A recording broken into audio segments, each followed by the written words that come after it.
You ready? We're hot. We're live. Okay. Amrit. I'm always hot, hon. She's always hot. I came in hot. She came in hot. Amrit's here. I am here.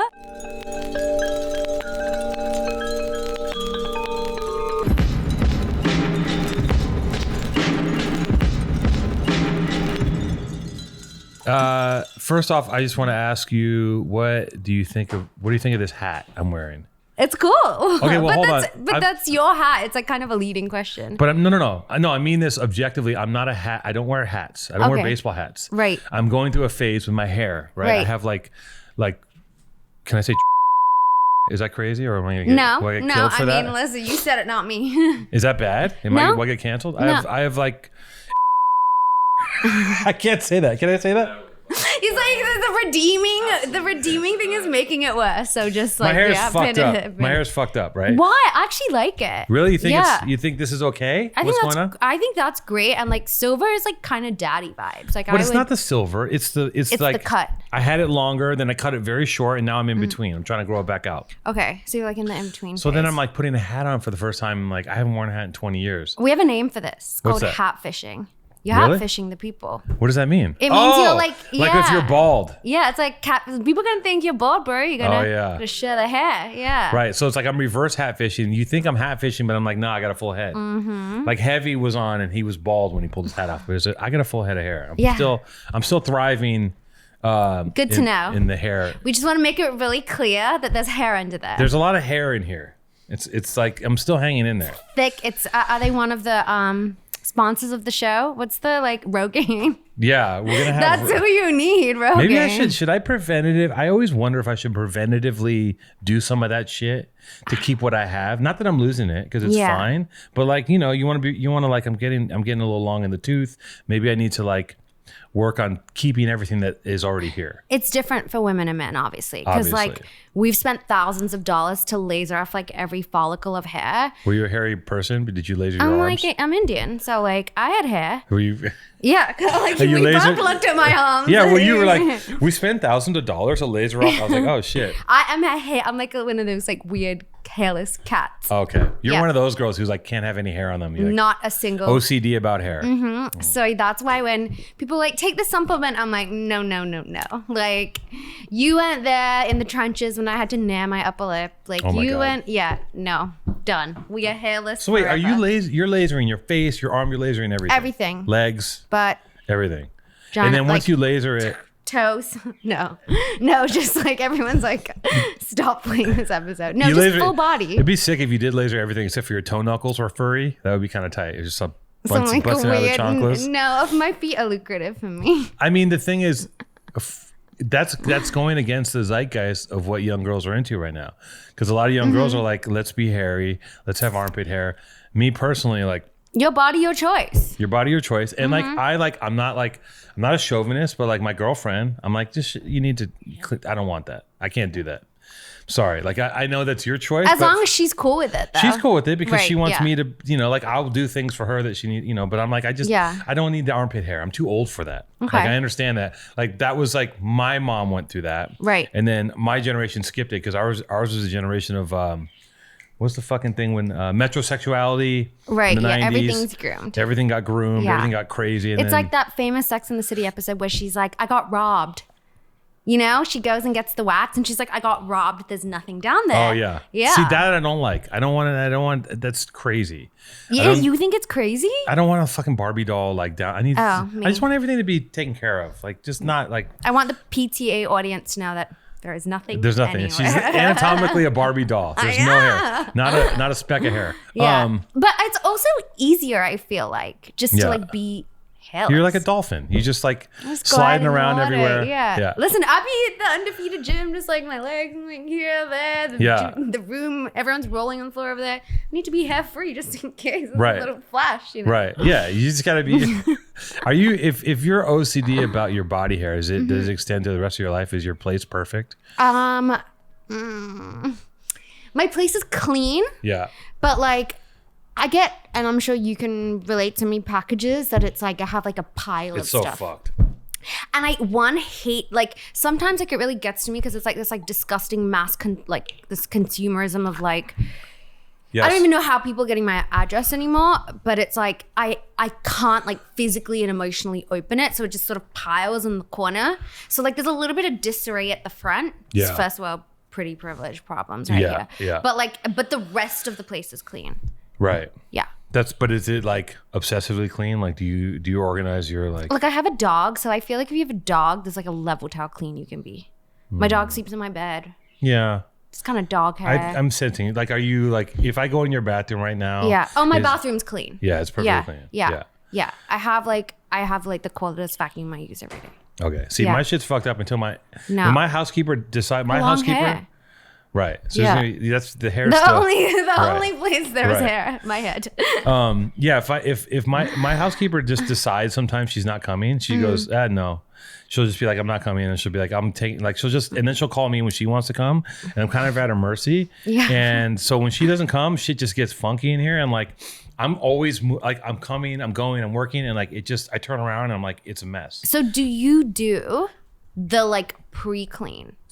Oh, for her? Mm-hmm. Yeah, of course. You gotta. Yeah. I mean, I don't pre-clean. I'm not gonna like clean dirt, but I organize. Yeah. And then when it gets to be too much, I clean up. Like I break down and I go, okay, I'll do the dishes, I'll do the things. But like I'll let the laundry. I don't do laundry. I let the laundry stack I get up. carried away with the pre-clean. Right. Like See, I'll be crazy. like, oh, I just feel like I should, and then I'm like scrubbing. Like I've taken off the like tops to like the stove, and then I look back and I'm like, why did I just do this? I only do that when I have company coming over, and typically even before. She's company to me. My housekeeper See, Maria. you got that. That's fucked up. She's not. That's not. No, she's not company. She's working for you. Like that's nice for her. Yeah. But like you don't need to like So yeah, I you go to my gym, but and remember I hit you up a few weeks ago. I was like, hey, do you want a podcast? Because I'm in a position now where I have to fill in guests on my show, and I'm like, and I literally. So I'm a filler. Good to know. No. I didn't know. You're not filler. No. But I have to figure out, I gotta put people in that chair. And I literally was at the gym, and sometimes I'm so checked out that sometimes I can't think, and I don't know, like I just can't even figure out how to like, who should I hit up? And it'll come to me later. But the day of, I'm at the gym and I'm like, I need a guest. And I just start looking around the gym. I'm like, who in this gym do I know that can like carry a conversation? And then I remember that because you forget things all the time. Like I talked to you about it a long time ago. And then months go by and you forget that we even had this conversation. And then it comes back to me as if it was like the first time. And then by the time I talked to you, I was like, oh, wait a minute, she has a whole thing going on. So you have your own like. I do. Yes, you have your own. Let's talk about your thing. My universe. Your universe, yeah. My love, sex, and dating universe. Yeah. So I launched 2 shows in the pandemic. Okay. One's called Unhinged. It's a live show where we have video callers and Live on Instagram. live on another app. Oh, okay, got you. And we have like video callers on the show and we answer the live chats. Pretty fun. That's gonna pause in a couple of weeks because we did 2 seasons back to back. Okay. And then I have my live, which is like my baby. It's the most consistent thing. It's called Ask Amrit because like duh.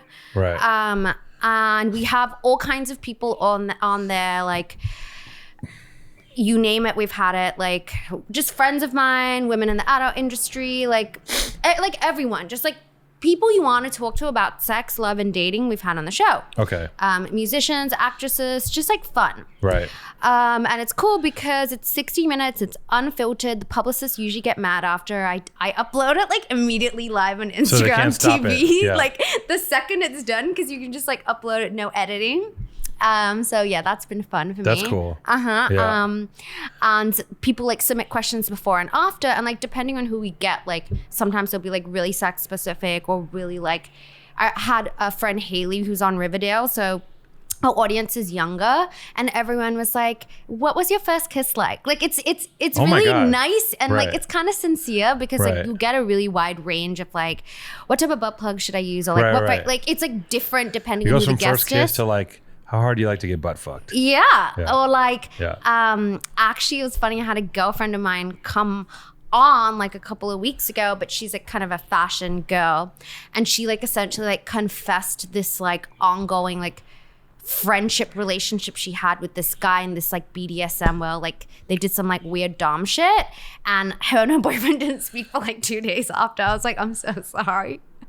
She was happening while she had a boyfriend? No, before. like they're like all in each other's lives. Oh, she's like an open. They have an open relationship? No, they're like friends now. They're friends. So I guess the boyfriend didn't know, and she like came and confessed it to like the internet, and he was like, "You didn't think to give me a heads up," and she was like, "Do you think that was okay?" I'm like trying to plead the fifth. I'm like, I think I like the stuff that there's so much shit that we get. Like we'll have someone on and some shit will happen on the show and then by the time it gets like their people will come on and hit him up and be like, don't put that in.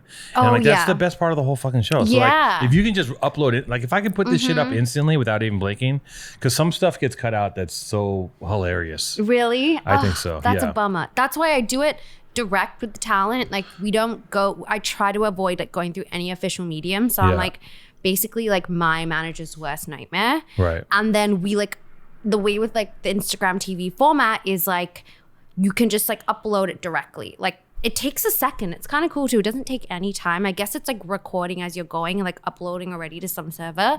So it's like it doesn't take like it's instant, no editing, just just raw. The raw code. So Amrit, I met you I was doing a Diodora Tommy Genesis thing, right? Yeah. And are you related to her somehow? We like put it out there that we was like, but that was like a joke, like right before because like I worked on one of her first projects at that agency, which was Calvin, and she was staying in Canada at the time. Yeah. And she moved to LA, would come to New York and sleep on my couch, and like I'd put her in all the stuff we were working on at that agency. Right. So like I think like in the early days of like one of her interviews, we were like, we're sisters, like as a joke. Yeah. And then like it just like one publication took it, and then like it just kept like getting reprinted, and people kept like just like building, because they'll grab onto anything. Like there's nothing like they need something to talk about, like, oh, these two are sisters, and then they can spin out on that, right? And we like played into it too. And like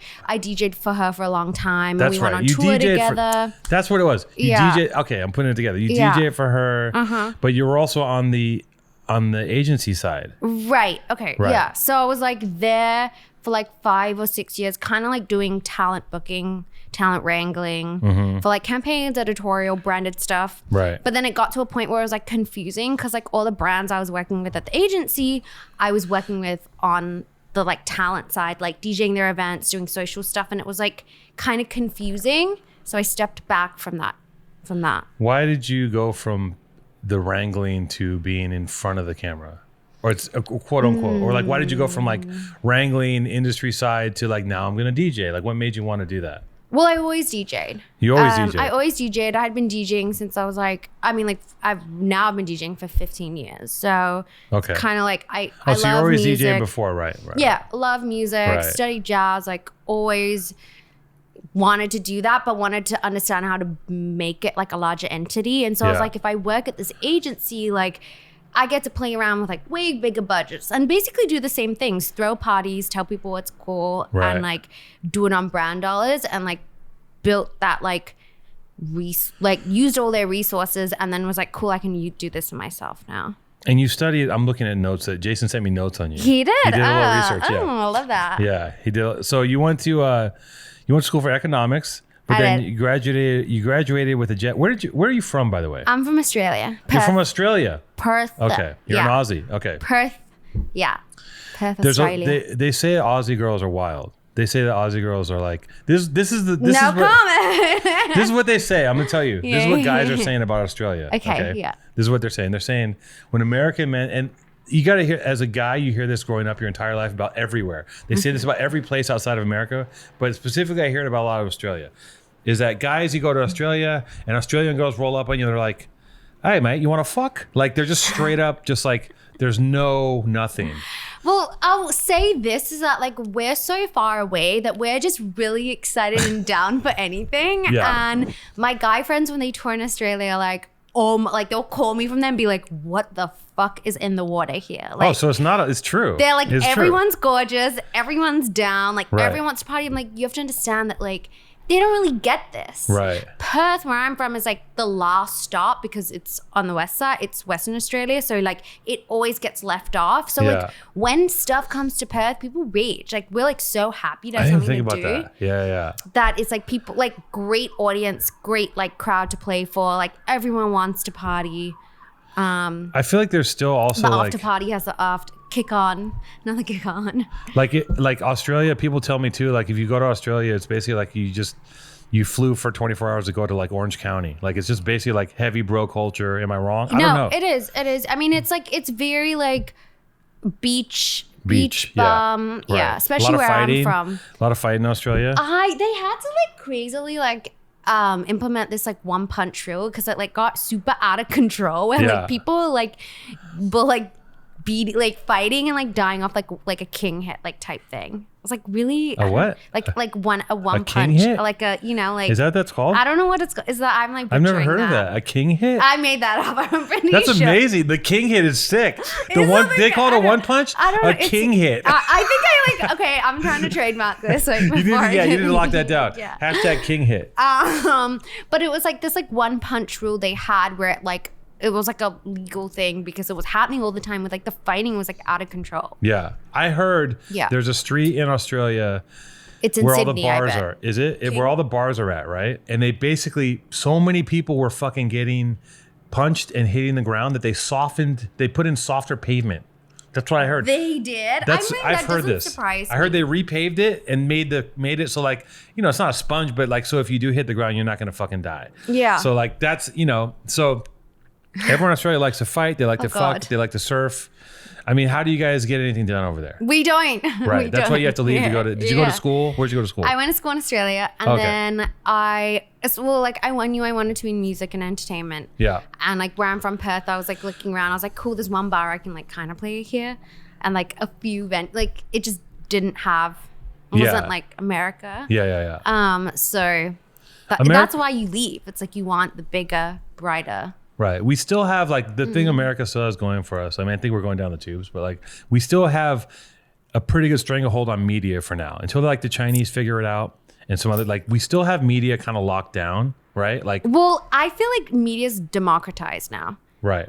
Because of like our phones. Yes, but the trends are still coming out. Like if the bigger media, i.e. film and TV, we still hold that.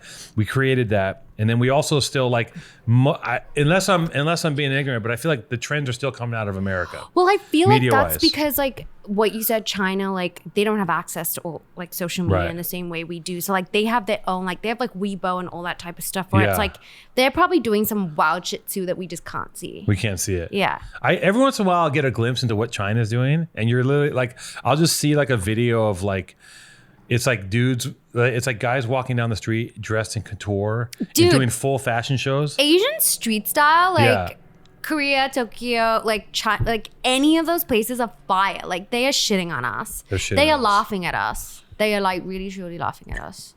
It's interesting. So you're Indian. Mm-hmm. Are your parents like, what was that? Were your parents like traditional? So my parents are like traditional to the point where they've just given up. They've given up. Trying to exercise any like type of tradition in terms of like being strict. Right. I think they're just like, well, they're over it. What can we do? Right. But like, yeah, but like family oriented, like very South Asian, like family oriented, like kind of like academic-y. Right. Like they would have been pissed if you didn't make it into college.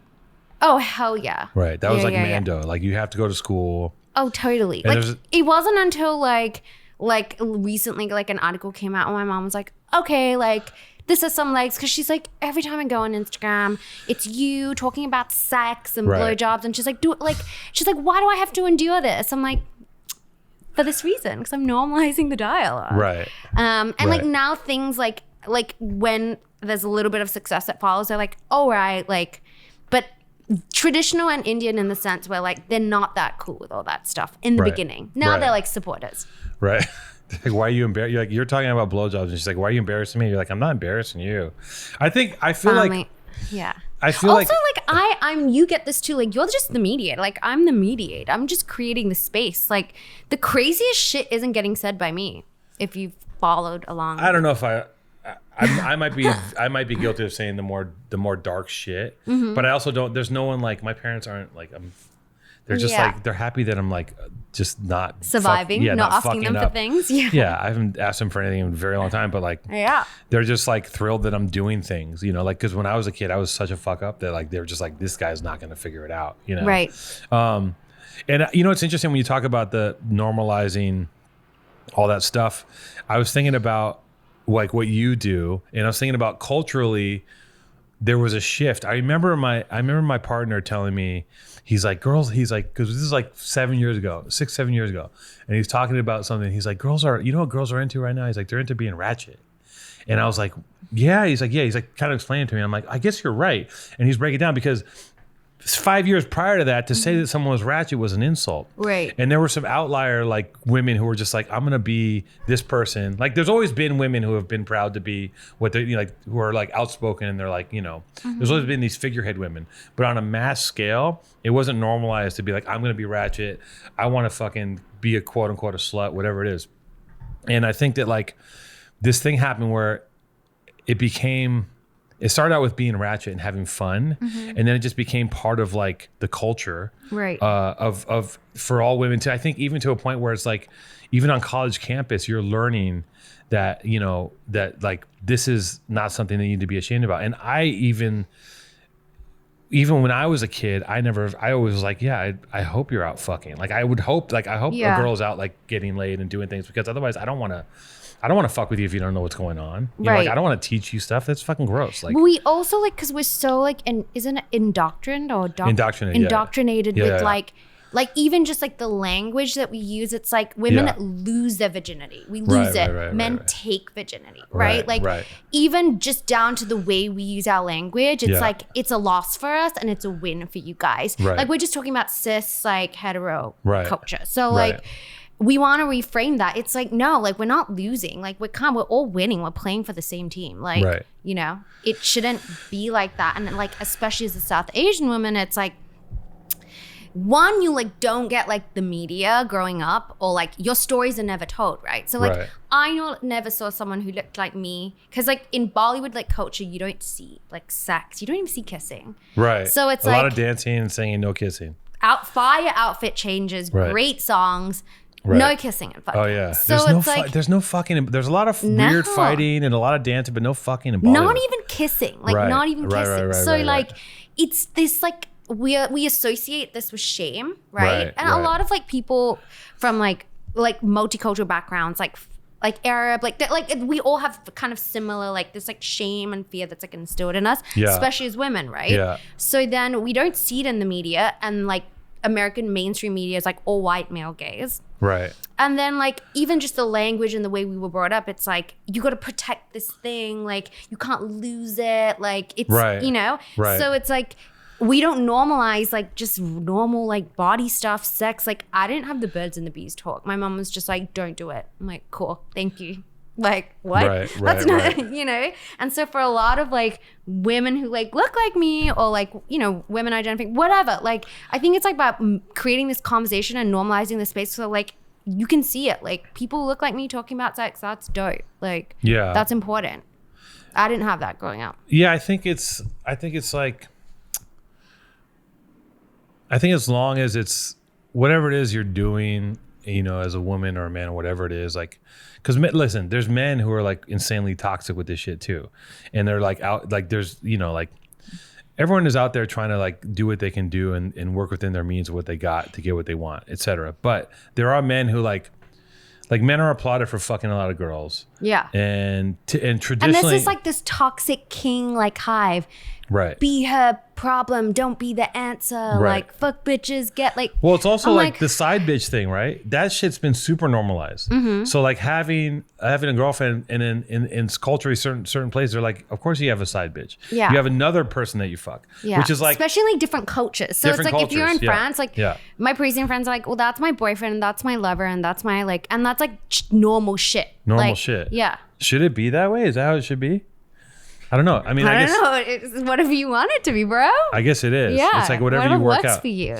I mean, I think Americans are like really I think we're really fucked up and repressed. Like there's a lot of problems. Right. But I think that like there's a lot of shit that happened when the Puritans came in and put all these like restrictions on shit and made it all like very unsafe and scary. Because like there's other places like Paris where it's like the prime minister has a wife and also has a girlfriend. Everyone fucking knows about it. And it's a normal thing. Nobody gives a shit because they're honest about the idea that like you're going to fuck someone for 20 years. Like you're probably going to want to fuck someone else. Yeah. And like, Except anyone, I just want to put a disclaimer that anyone that's ever fucked me or dated me has never dated anyone else. Yeah, of course. Yeah, they just making sure. They like Thanos, you snap them into dust. Yeah, you have no exes. Yeah. I'm your first. I'm your everything. You're your everything. So you're not sharing. You're not trying to share. You're not trying to share dick or whatever it is you share. I don't know what you share, but whatever. You're not sharing anything. I personally share nothing because I should be somebody's world, but it's up to you. You create the blueprint of whatever you want. You can do whatever you want. Yeah, your love sex dating to me, and like that for me is like it's me or nothing. See, here's the thing: we all say we can do whatever we want. Yeah. But as soon as you get in a relationship, you just fall into this thing that you were taught. Right? We're all like, yeah, you can do whatever you want, man. Hopefully not anymore, though.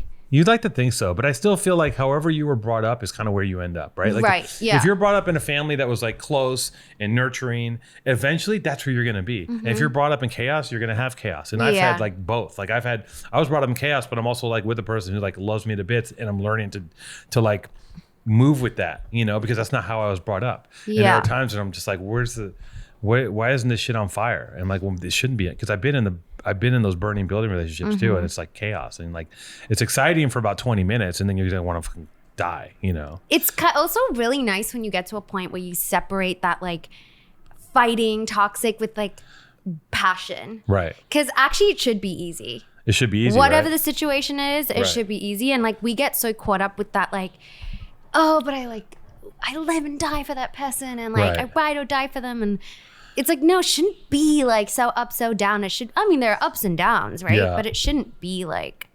I mean, we're also fed this kind of like, Americans are fed this line of, you know, we're raised on rom-coms, and we're also told that like, we're all special, and we're told that everyone's famous, and like, actually everyone is famous now. Like whoever wants to be famous can be famous by any means possible, like on the internet. But like everyone believes like girls all believe in Sex and the City, guys all believe in fucking Entourage. Like it's fucked up. Like we all have this like fantasy of like how things are supposed to work. And the reality is it's like, it's all a grind. Like everything's a fucking grind. Like you gotta get up, you gotta suit up, you gotta show up. And sometimes it's just like, sometimes you just gotta be places you don't want to be even. You know what I mean? Like, but your relationship shouldn't be one of those. I don't think so. Yeah. It should be good. Fun should be fun forever. Right. Forever. Yeah. But, fun. Are you in a relationship? No comment. No. Oh my God. I'm dating. You're dating. Yeah. You're looking, but you want to be in a relationship.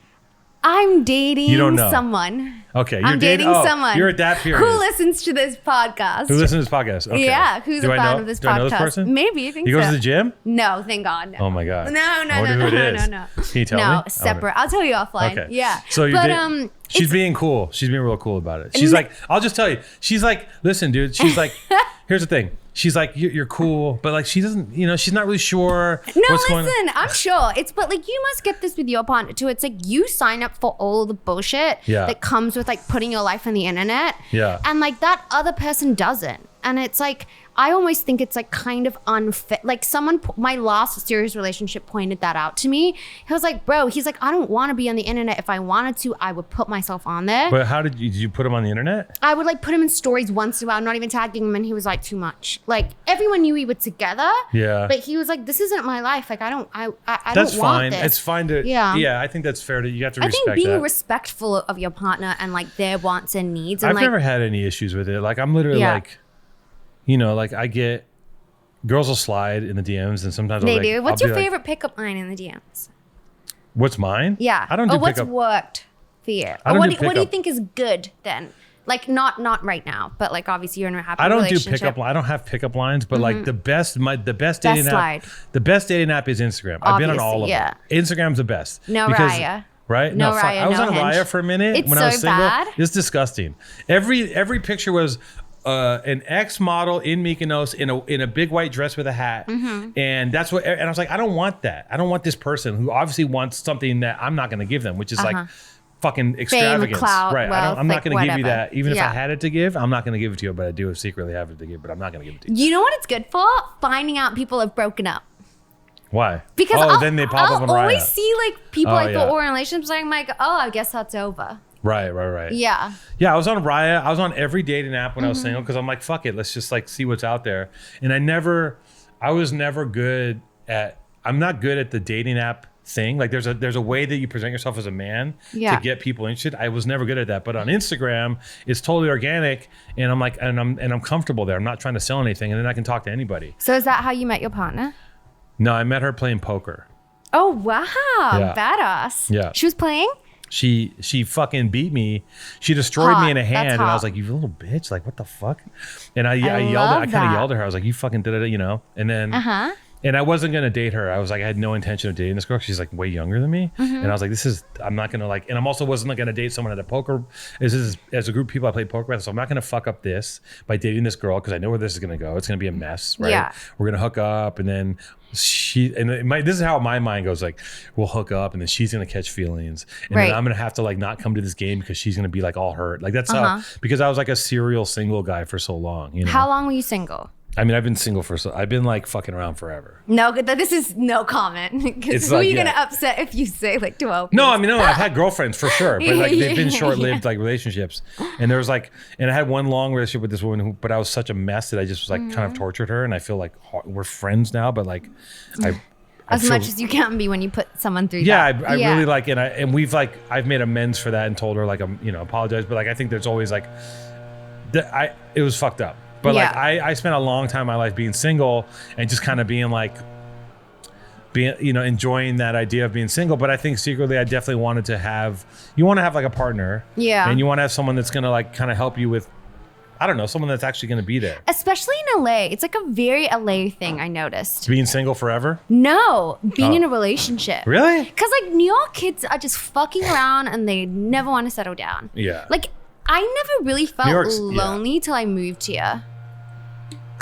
Like I felt really single when I moved to LA. I was like also coming off a breakup and moving into the pandemic, but I was like, damn, like everyone like lives with their boyfriend and then like you have to drive. It's like kind of isolating, you know? LA can be isolating. Yeah, you if walk you're coming on from the New York, street and like, you know, people want to party. There's something on every night, and like New York is just different. It's easier to be alone. It's actually nicer to be alone in New York. Yeah, you're like, oh, you step out into the street and you're like inundated by people's energies and plans and things to do for 15 hours, and you step back inside. You're like, thank God, I'm alone. Yeah. Whereas like here, you don't go out of your way to see someone or do something. Yeah.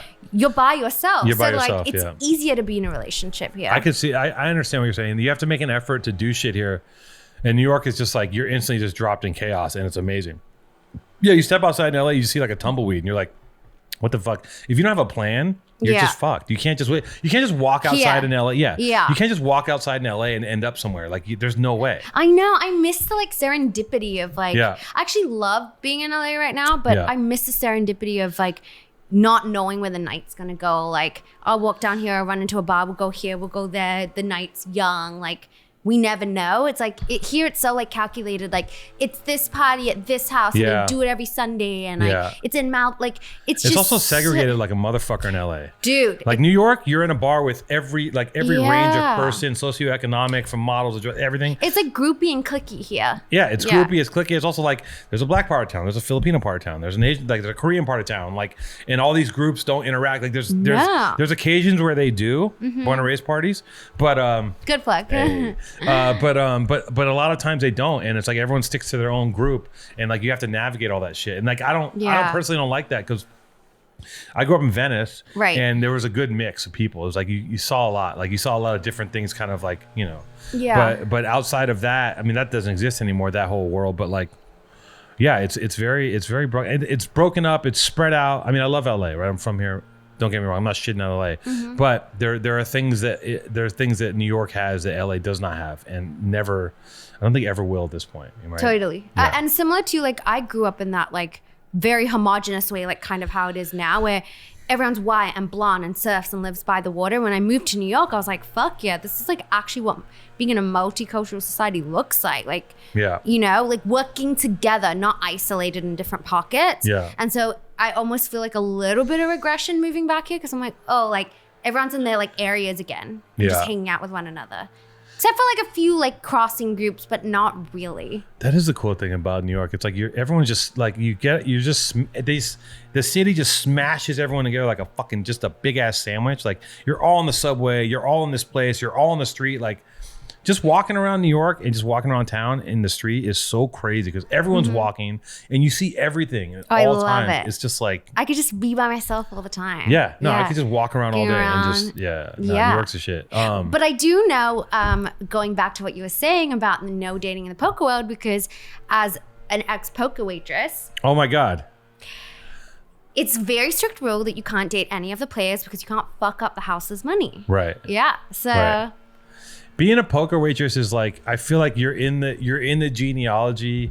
There's like a family of like, it goes from like hostess to poker waitress to like dancer to like sex worker. There's like an arc, and it's all playing the same game of like, hi, you're cute, you're blah, blah, blah. Like it's like you're running this little game, you're getting the tips, and then you're making like, and also like the guys, because I see the guys in the poker rooms who like, some of these guys love getting like massages from the hostesses and like they love that interaction. So it's like a very light version of like what you're gonna get at a strip club. Correct. Right? It's like the PG rated. It's the PG rated version. But the fun, like not the funniest thing, but it's like for me, like I would always look at like what I was making as a waitress compared to like the girls doing other stuff, which like by the way, get your money. Like that's how I grew up. Like I had to work under the table when I moved. I didn't have a visa, so it was like.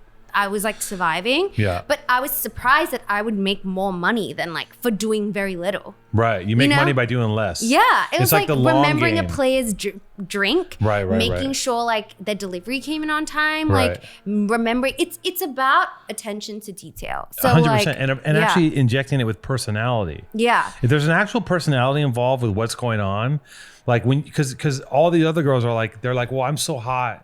That should be enough, and it's like no, that actually isn't it. Yeah, like it's like if there's actually personality behind it, you're gonna go so much further. Right. In every avenue of that world, right? From from even sex work to stripping to anything, right? Like if you have personality, you're gonna run the whole shit. Or if you can make somebody feel like you really give a fuck. Right. It's like you're really but I did though. Like I loved, like I had great like clientele. So they'd like bring me to games. Like they'd fly me. The games would go for like 17, 20 hours. Oh yeah. And I would stay 30 hours. Like, oh my God. I would stay because like, I'm not gonna like leave if someone's having a good run. How would you stay up that late? I just would do all these things to stay up. That was just the little things I did. But it got to a point where I was like unsustained. Like one, like I didn't have like, I was like sending money home, like had cash everywhere. And like, it just was a nightmare in terms of like, it's not sustainable. And like you'd work for 2 days and you sleep for 2 days. And like, you're not going to the gym. You're not getting up early. And you're just stuck in this kind of like seedy underworld of like, the most like defunct people, and they're the only people you see, and you're like, it's like, you got to get out of it. Right. And like it becomes a trap because then you're like, oh, but I can't make this type of money anywhere else. Yeah. You know, and then you get trapped. You sucked into it. Like a lot of like so many things we get stuck into. Yeah. So like it's not sustainable. There's no exit. There's no thing where you're gonna like, because you want to look at everything and figure out like, well, how do I get to the point where like I'm in charge of this thing in some way, or I'm gonna benefit the most, and there is no way out, right? Yeah. Unless you end up, I don't know what it is. And America's fucked. So like even with like me getting my visa together and getting a job at the agency at the beginning, like I eventually like grew in that role and like oversaw a department that I was like at the very bottom of in the beginning. So I was doing both. Right. Like I was like working these games and then doing a 9 to 5. Right. And then just basically to survive. Just to survive in New York. And like just to live in like 1/8 of this living room, dude, and like take a shower in your kitchen. And like it was cool because a lot of people I met, like music lawyers, musicians, like people who would do like fun big games, like people would come all the time, and then even now I see them look at me and they're like, are you? And I'm like, no. But my game, like my regular game on 17th Street got busted, so it doesn't exist anymore. But I would do like Brooklyn, I'll go uptown, like players from my 17th Street game would have their own games, and then they'd go to Atlantic City and they'd go to Vegas, and like, so you were really in the mix. I was really in the mix, and you were comfortable. I'll say comfortable. Like I love just like a bunch of like derelict people who like wanted to have a good time, and it was like a form of escapism. Totally. And like I'm a chatty person, so I could see I would it, remember there like everybody's name. I remembered everybody's drink. I knew what Huge. part of the table they want to sit at. I knew the names of their kids. I knew at 9 o'clock. I knew where to get all like certain kosher food. Like, you know, I just would remember these things. So it was like, and like if, you know, depending on like what the stakes are or what type of game it is, it's like maybe they only have like the lowest chip is like whatever, 25, 50. Like I was getting like, you know, $100, $200 tips for like bringing somebody a drink. I'd be there for like Serious. 17 That's a lot of money. hours. That's crazy. Yeah. And it's like, So you're walking on with thousands of dollars like every hell time. yeah, hell like yeah. easy. Oh Yeah. shit. That's amazing. but you want to hear the worst thing that ever happened to me? Absolutely. Was I did like 34 hours. Oh my God. And I was so deliriously tired. And was it all the same players for that time? No, people would come Coming people in, would coming. go. 34 hours. 34 hours. And I left $7,000 in a yellow cab because I was so tired. 7? Yeah. Oh no. I was no. so upset. No. Yeah. Oh my God. Cash. I remember like crying and calling Oh the God, that yellow hurts cab, me. and I was like, I left $7,000 in a cab in a bag, and he just like laughed and then like hung up. I was like, well, I can't file police report because my like God. I was working this illegal poker game, and I left all my money in the car. I know that still hurts. It upsets hurts me. me It hurts so me to hear much. that. That is. But I was so tired. Like I physically was just like so tired. And I got out of the car and I went upstairs. And the second I got upstairs, I was like, oh, I have the money in the car. No. You know? You did all that And work. I think I had also like cashed out like 2 days, like from the week. So I was like, it was like a lot of money to me. I was like, fuck, this is so much money. It crushed me. That's so brutal. Never again. No. That's Never not good. again. Yeah. Instagram versus dating apps. Right. Slide in the DMs. You know, you're dating a person, and like, are you used to? What's your ratio? Are you getting hit up a lot? Are people like Mostly men. mostly men are just sliding constantly? And are you getting? I mean, women who are like, I like this skirt, I like this shoe, like what kind of cleanser do you use? And Right. then dudes. And can dudes. you play my mixtape? Can you like DJing? Like, can I send you music? Can you Oh. connect me to this producer? Or like just, it's funny, like people don't really outright hit on me that much. Really? They do, but like not the guys I want. The guys I want like have no photos online. Yeah. I'll have like, it's like no mutual followers, 26 posts. Yeah. And like, I'm trying to figure out if it's them. I'm like, is it them? They just have photos of like chairs and cars. Like, I don't really know. Yeah. You like a yeah. guy that likes chairs and cars, and the right chairs and cars. Or like succulents. Or like it'll be Succulents. like something where I'm like looking at the account and I'm like, they're private. Like I can't even tell if it's like You don't want them. like an Instagram thought dude Oh, with hell like no. fucking 100,000 followers and No. verified blue check. No. Because why? That's just garbage. That's why I don't really look around at the gym. Right. I'm Because that's like, all that the gym is now basically like the gym went from when I started going to that gym before COVID, it was like it had this very kind of like dark stoner rock vibe, and it was like jiu-jitsu, and it was like this very hardcore like workout program, like boxes, and it was like based on like military training. It was very serious, but great. I had a blast. And then when I came back after COVID, fucking TikTok gym. It's a straight up like I don't go on those days. that shit's crazy. I'm Yeah. like, what is happening? Like They have like I think it's the Wednesday where it's called Hump Day Honeys or something like get that. the fuck out of here. It It has is. a name? No, like it's like a Nintendo joke name. Hump Day Honeys. But I'm not a part of, like I basically pay Kirsty, my trainer, Yeah. who's also like my friend, Yeah. to train separately just at the gym, like not. And You then don't I want do to be the part of the group thing. I do the jujitsu group girls class. Oh, you're doing the girls jiu-jitsu. Oh, okay, cool. Yeah, with And Zach's- Isaac and Zach. Zach and Zach teaching that. Is that fun? Yeah, it's so fun. Yeah. Yeah. I honestly feel like, because I do a lot of volunteer work and Yeah. where I'm like stationed at Skid. Oh, you know, like Kassanan. Oh, yeah, feed yeah. the streets. Yeah. So walking around Skid, like at like, you know, like late at night, I Yeah. feel like actually so much more comfortable You do. knowing like knowing like how to like get somebody in like a hold and like how to like get away. Like I feel like kind of a lot more powerful now. Don't feel too powerful. Just have a knife on you or something. Yeah, I know. You're not going to be able to get someone in a rear naked choke who's like attacking some fucking crazy I think methed I'm out bum. so invincible, Alex. It's such a problem. Don't that, get like, a- don't I get a used to like false sense of Camille and I security. just like walk around by ourselves and everyone's like, "What the fuck are you guys doing?" I'm like, "We're strong." I used to not trip on that stuff, but you know what's happened? The homeless people have like, there's like this thing that's happened with homeless people and meth to where in my whole time growing up, homeless people never fuck with you, and they were never a source of fear. It was just like, that's a homeless dude, you give him some money or don't. They would now homeless people will straight up fucking attack you with a machete. Like, and I know that this is not that's popular. Like happened to me. Like, someone came up to me recently with a machete and was just talking for a really long time. And I guess like he was on his like other side and he was holding on the left side. So I'm like chatting to this guy for ages. And all of a sudden these two guys, Prem and Keith, who are like, I know Prem. Keith Wager? Yeah. They both stood on like both sides of me, were like trying to pull me out of this conversation. I'm like, why is everything being so weird? And I'm like being my dumbass Australian self. I'm like, because I know everyone by name. I'm like, you know, I'm like moseying around and they're like trying to pull me away from the situation. And then later they were like, that guy had a machete. Right.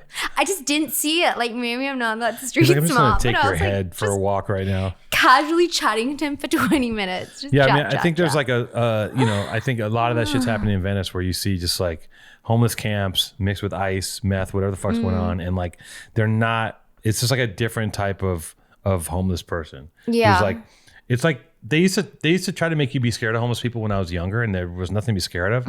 Now there's something to be scared of. Like now there's people out there like going wild. I think it's just like a weird conflict of like COVID, drugs, and being homeless, and like, you know. Totally.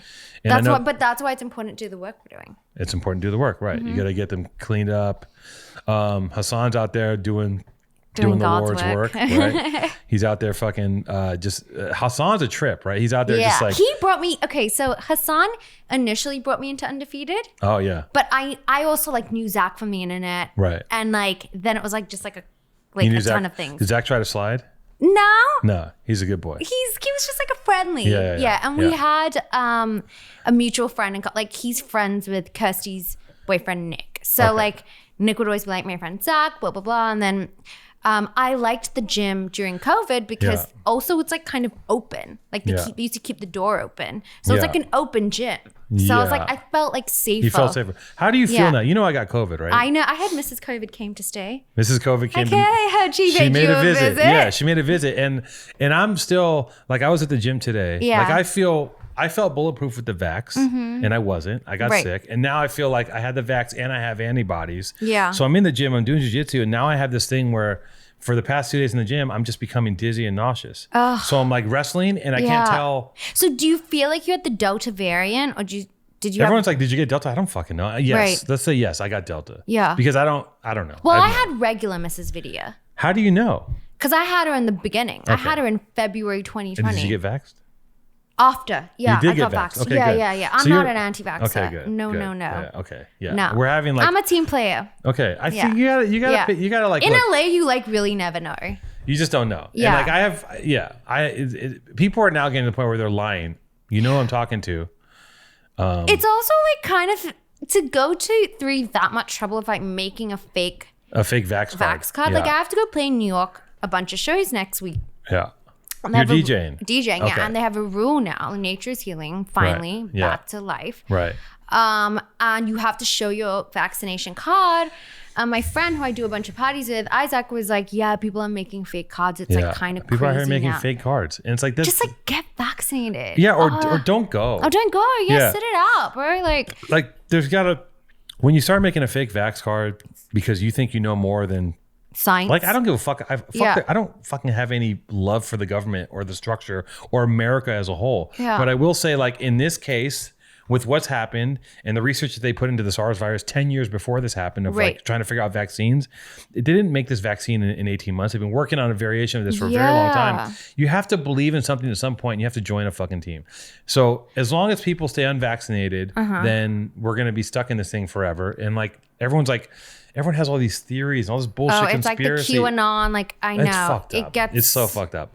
And I respect everybody's political and religious beliefs, but science doesn't give a fuck about that. No. They're three separate things. Like, and the weird thing is like people are like, oh, like, but the vaccine's not working. I'm like, no, if everyone had just been a team player, we would have reached herd immunity by now. And like, as someone who had COVID early on and like has still been vaccinated and still wearing my mask, it's like, I'm not doing it for me because like chances of touch would me getting it like for the second time and being vaccinated, I would hope not, but like I'm doing it for other people. Like you'd hope not, but the thing is, no one fucking knows. No, we don't. I might get it again. I'm thinking I'm good, but I might get it again. I don't want to. I'm like, I don't like, people are like, it's like a flu. It's not a flu. People don't go in a coma from a flu. This so shit do you is have your senses back?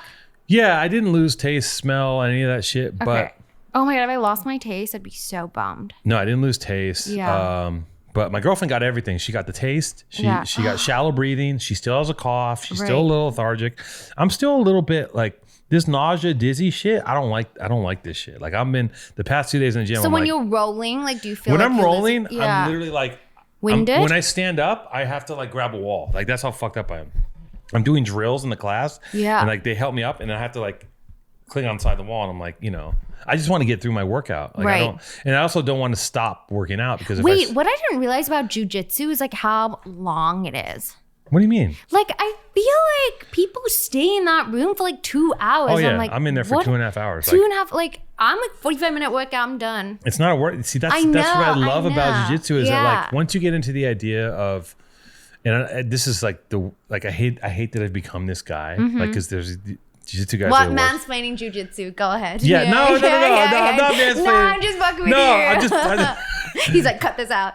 No. It's I just hate that I'm a guy who's like fucking pro-jits guy. But the thing is, if you just get into a situation, once you learn the fundamentals and you're actually sparring with someone, right? You get into a thing where you can. Okay, let me speak for myself. I can do that forever because I will always put myself in a situation where I have no energy and see how far I can go.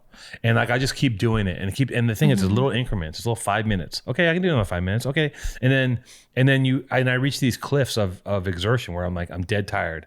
Push through that one. Now I'm dead tired. Like there's like 3 cliffs I'll reach. Does this make any sense? No, I mean I've experienced that's why we're in there for 3-4 hours. Yeah, and it's also doing like it now. It's fun. It's so fun. Like it's fun. Figuring it out and like you sweat so much. You sweat so much. It's crazy. I didn't get it. I used to see everyone like walking out so sweaty and I'm like, what is happening in there? And then now I'm like, oh damn, I stink. I'm covered in sweat. I'm like, and I'm sure I wanted the tea. Like, are you guys like not these bitches in here taking selfies, making videos in their gis? Like, I haven't seen. I didn't. Oh, you haven't seen it? Okay, no, I haven't seen it. But I assume now that you tell me, no, I don't. I'm like, is that like an elitist like thing? No, okay, like when girls come in our class, I'm like sick because I can roll with a girl and just take all the strength out of it. Yeah, and just kind of like try to be technical, and it's fun because. Then they can like I can technically let them do things because like I'll just get out of shit by being strong because like I'm not that good. Right. So I'll just like throw you and be like, okay, I'm not gonna do it. But with a girl, I can't do that because it's just like I'm just gonna. So you can practice the other things. I can practice like the technical stuff. Like no, dude, it's I think it's a bet. I think it's I've done so many different things to try to like exercise and like it's one of the things where when you're exercising, you're just doing a thing where you're never fully exerting yourself. Even if you think you are, you're never fully going. When you're doing jiu-jitsu, you're trying so hard to not let this person choke you that you're using everything you got.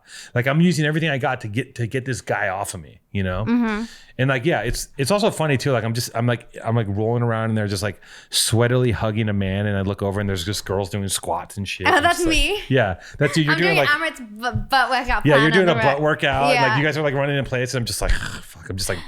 I always wonder what goes through everybody's mind though, because like today I came in and I was playing like Nicki Minaj and like Saweetie and they were all like. I saw you grab the thing and like turn up Nicki Minaj and it's like I'm not even.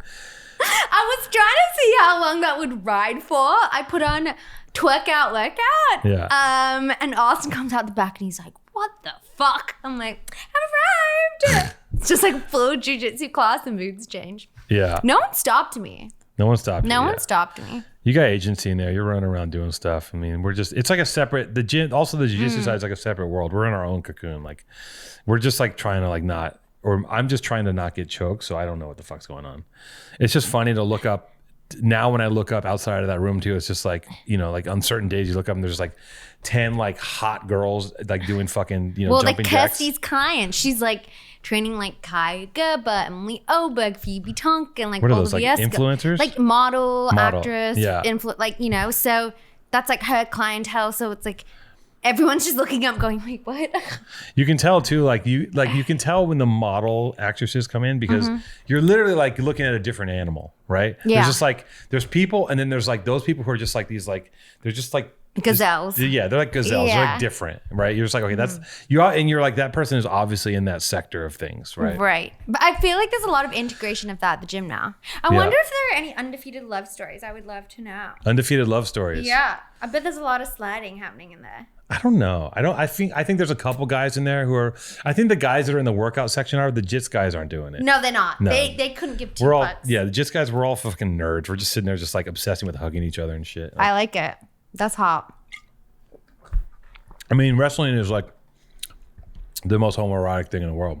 You're literally like my girlfriend's like, "What are you doing?" I'm like, "Well, I get a guy and I say, lay on your back, put your legs in the air." And I'm gonna have you wrap your legs around me, and I'm gonna put my hands on your chest, and that's how we're gonna start wrestling. She's like, "That's what you do?" I'm like, "Yeah, it's what I do all the time, and I love it." She's like, "Okay, go do that." Yeah, she's like, "You go do that." See, that's how I feel like when all my girlfriends were like complaining about their mans being on like Call of Duty or whatever it is. I'm like, I would much rather my man be doing that than me looking for bitches. Like, if he's on a headset talking to his homies about shoot this, kill that, I'm like, God bless. Like that. If you want to get into that kind of trouble, right. You want to be my guest. If you want to roll around with a bunch of dudes for 3 hours and that's the kind of shit you want to be doing, be my guest. Do you want, okay, maybe, Respect. do you think that some women want to date a guy?